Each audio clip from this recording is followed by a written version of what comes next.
I'm gonna tell y'all a real funny story about this young preacher who was asked to go out in the way out in the backwoods and hold a service for this old guy that didn't have no family, just a homeless guy they was fixing to stick in the ground. He wasn't familiar with where he was going, and just being typical, he wouldn't stop and ask for no daggum directions or nothing. But he kept on driving, and he run upon this backhoe and a crew. He said, "Oh heck, here this must be it," but he didn't see no hearse or nothing.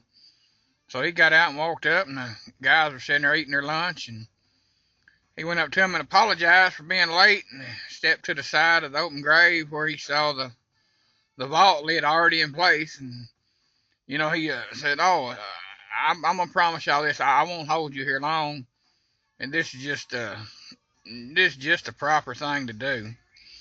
So them workers looked at each other, and they got up and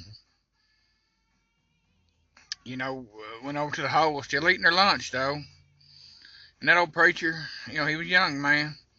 He poured out his heart and soul and just filled the air full of amens and praise the Lord's and glory be to the Father. He preached and preached like he never preached before. Shoot, he went from Genesis all the way to Revelations, and he closed with a lengthy prayer.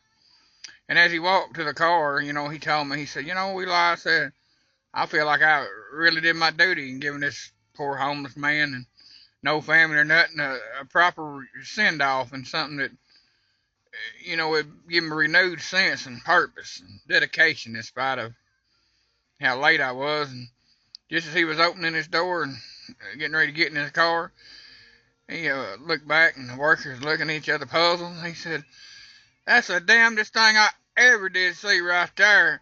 And I've been putting septic tanks in for 20 years. And if you don't think that's funny, it ain't no hope for y'all."